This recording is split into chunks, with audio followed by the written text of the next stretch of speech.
Mau menyaksikan kajian Buya Yahya tanpa biaya internet? Segera pasang parabola Al-Bahjah TV di rumah Anda. Bebas biaya bulanan dan tanpa koneksi internet.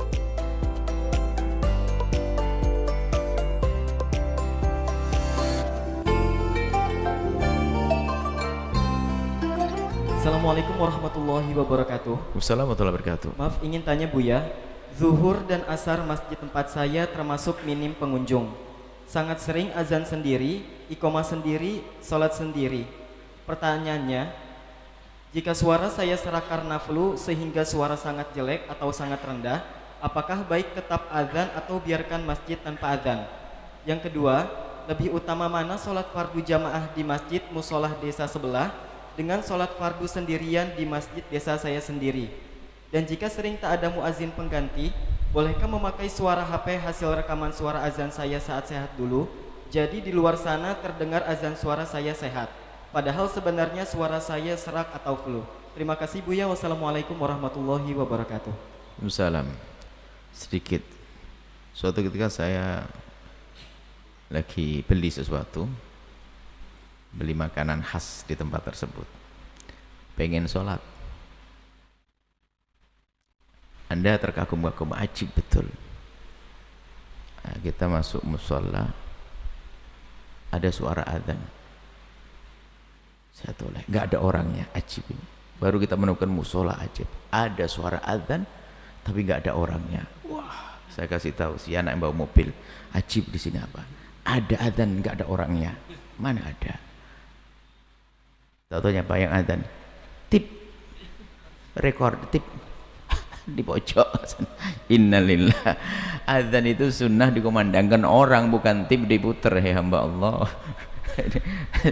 Yang nggak kita suka kaget, yang ngomong kan kita mau ada musola, ada suara azan, nggak ada orangnya, pakai tip, nggak ya? Jadi azan itu apa? Langsung dikumandangkan, dan bukan harus di masjid dan musola. Sunnah mengumandangkan azan itu biarpun Anda sholat di rumah sendiri, cuman jangan pakai mikrofon kalau di rumah, orang bingung nanti.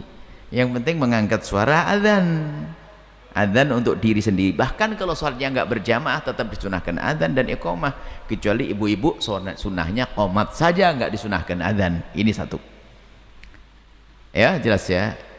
Jadi tetap sunahkan azan, tetap suara Anda sejelek-jelek kayak seng apa bunyi atau ada apa-apa, adzan yang penting benar, dapat kesunahan ya. Kemudian Anda sholat berjamaah di masjid sebelah atau sholat jamaah di masjid sendiri-sendiri, apa sholat sendiri, sholat berjamaah Anda utamakan. Baru Anda, perbandingan baru berlaku begini. Kalau perbandingannya di sana jamaah, di masjid tetangga jamaah, di masjid sendiri-sendiri nggak pakai jamaah, maka pergi ke masjid tetangga lebih bagus karena di sana ada jamaah. Kalau perbandingannya begini, para ulama menjelaskan, di masjid sendiri jamaahnya sedikit, di masjid sana jamaahnya banyak. Mana yang lebih diutamakan? Jika Anda orang terpandang, kalau Anda pergi ke jamaah sebelah menjadi sebab sepinya masjid atau hilangnya jamaah masjid, maka jamaah Anda di masjid Anda yang sedikit lebih bagus karena Anda punya magnet. Tapi kalau Anda nggak ada, beda sama saja, maka pergi ke tempat yang lebih banyak adalah lebih bagus. Jika Anda orangnya nggak dipandang biasa, datang perginya Anda sudah nggak banyak yang memikirkan, nggak ada pengaruhnya sama sekali, maka mengambil yang lebih banyak adalah lebih bagus. Kan begitu kaidahnya, semakin banyak jamaah lebih bagus, seperti itu. Baik, ini saja insya Allah. Semoga Allah menjaga kita, memudahkan kita dalam melaksanakan sholat berjamaah. Dan jangan berani sholat sendirian, harus berjamaah. Begitu pentingnya jamaah sampai dianjurkan bagi siapa dalam madhab Syafi'i, Hanafi, Maliki memang bukan fardu ain, bukan kewajiban, tapi hanya fardu kifayah dalam madhab Syafi'i atau sunnah muakkadah. Bukan hanya ini semua, tapi biarpun sunnah hendaknya perhatikan dong, jangan ngandengin sunnah. Dalam madhab Hambali harus berjamaah. Nah, tolong jangan berani sholat berjamaah, sholat sendiri. Hendaknya berjamaah sebisa mungkin. Kalau kita punya rindu kepada Allah, kan pahalanya dilipat gandakan. Bahkan begitu indahnya sampai jika ada orang ketinggalan sholat berjamaah nggak ada yang nemeni, maka disunnahkan bagi yang lain biarpun dia sudah sholat berjamaah menemani. ada orang datang ketinggalan, sudah selesai jamaah. Nabi melihat dia, kasihan nih, orang sholat sendiri. Nabi mengatakan, man saya siapa yang bersedekah dengan laki-laki ini?